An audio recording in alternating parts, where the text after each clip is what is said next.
You guys just heard Tayo Noberu Made by Salasa, and before that you guys heard For Granted by Yeji, and also Best Friend by Sumin featuring Uwonje.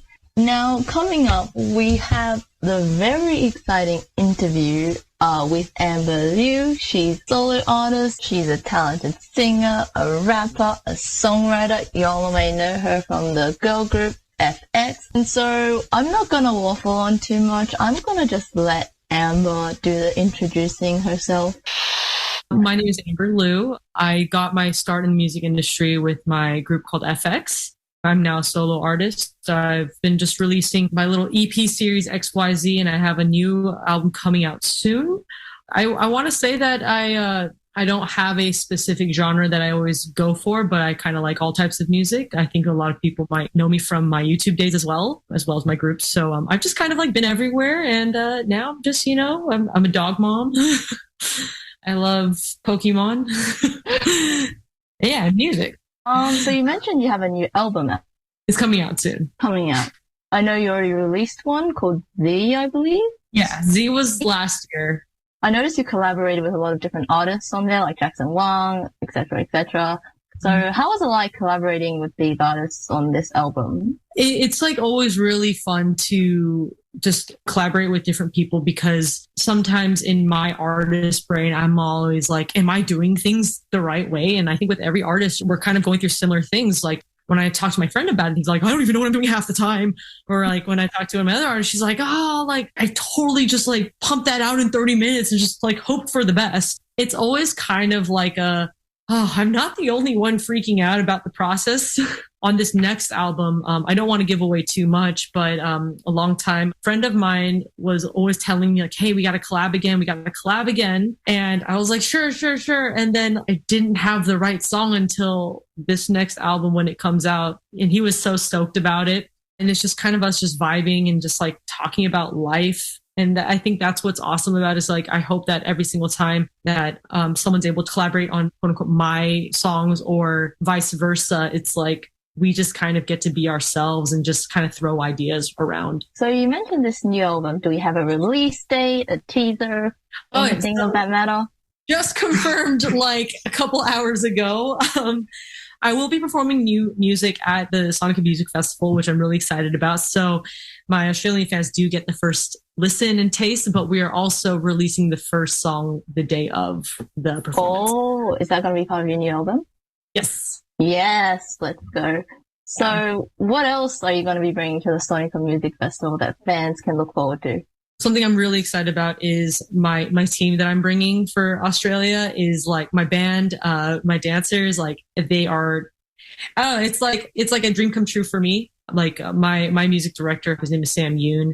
He's toured everywhere, and my choreographer, longtime choreographer Sora Yang, is going to be performing with me. And she's been training me for the past maybe 3-4 years. And she was like, hey, how about I just dance? And I'm like, huh? You dance with me again? Like, what? So I think from a fan perspective or student perspective or just artist perspective, I'm just so honored to be performing with my crew and people that I trust. And I just hope that the fans and people in the crowd just vibe as much as we're vibing with each other. I believe this is your first time coming to Australia to perform, if I remember correctly. So how do you feel about coming to Australia to perform? What's your impression? So I have the typical like viewpoint of Australia with like me growing up, like my first introduction to Australia was Steve Irwin and like all the wildlife. So Nemo was my favorite movie growing up. I want to go see the ocean while I'm there too. I have a bird that is a lesser sulfur cockatoo, which I heard is the pigeon of Australia.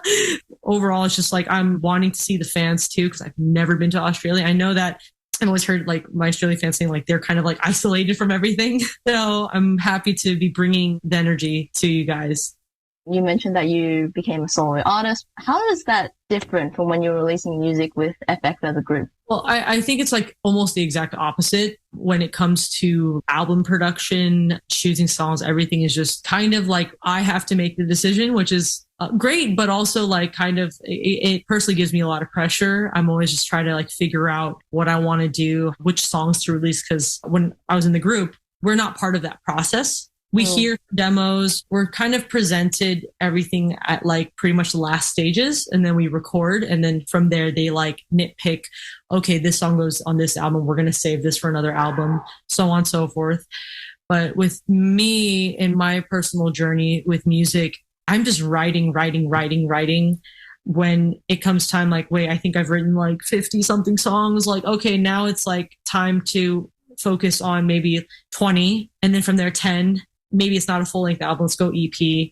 Everything and anything's possible. And I think it's great, but it's also scary at the same time. I'm growing every day, hopefully every day, not only as a human being, but as an artist, trying to just be in the studio with different producers, learning different effects, different ways of recording, different mics. And so it's just like, I get to choose everything. But again, when I bring it back to my group, everything is very tailored. Everything is this, A, B, C, D, and we just follow that. But, sometimes like I can spend a year on a song, re-recording it, think it's great, it's almost mixed, and then suddenly like my team brings up like, hey, kind of like the old version better. I'm all like, well, give me like 2 days to think about it. So it's like I'm learning a lot of things that I wasn't too exposed to before. Hopefully the fans can see it with all the experimentation that I've been doing. I hope that every album that I put out, every song that I put out is a step up or also a like new direction that I'm exploring. So yeah. So as a solo artist, what do you want your music to be known for? Like, what's the vibe you want to give off? I say this at every one of my like concert shows when I'm touring on my own, is that every time we're together, it's a safe space, regardless of who you are, where you come from.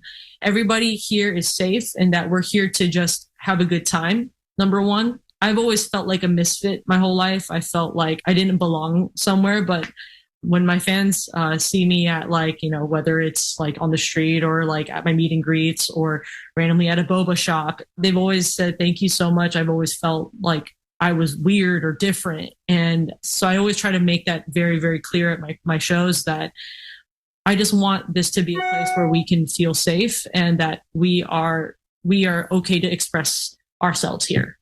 I feel like a lot of your fans also really like you because you're just unapologetically yourself. So how do you feel about having that kind of representation and that kind of vibe in the K-pop industry? I'm super flattered because when people say that, like, you're so unapologetically yourself, I don't know.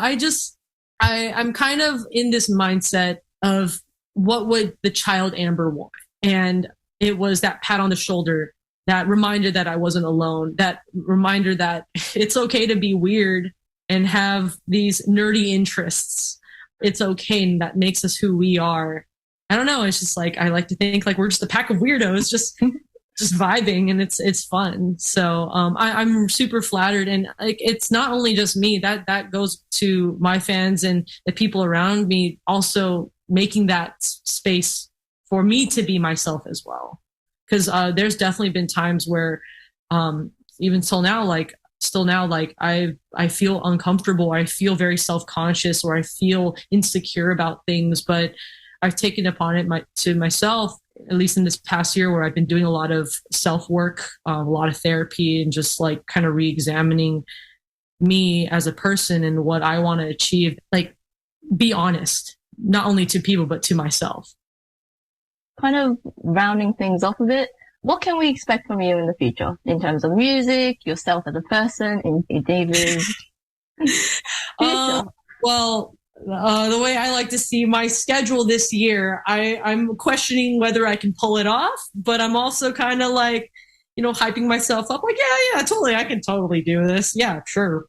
Yeah, my manager's right here. I'm like, yeah, we can do it, right? Yeah. No, easy. So easy. Oh, God. No. But a lot of things coming. We're trying to plan a world tour this year. And I know with COVID, I started off 2020 with my North American-esque tour, and it was supposed to go into world tour afterwards, but unfortunately because of the pandemic, everything kind of got shut down. But hopefully this year we can see fans from all over the world. And I have my new record coming out, and I'm really excited about that. Just a whole bunch of stuff. I know that a lot of fans have been like, when's your next tour? And I'm like, I don't know. So soon. Probably Sydney. Probably Sydney. Oh, not Melbourne? We'll see. That's the guy you got to convince over there. As a final thing, where can we find you? So social media, Amber Liu across the board. I will apologize ahead of time because I know I haven't updated in a while, but find me on tour. Yeah. Perfect marketing. Let's go. Find me on tour.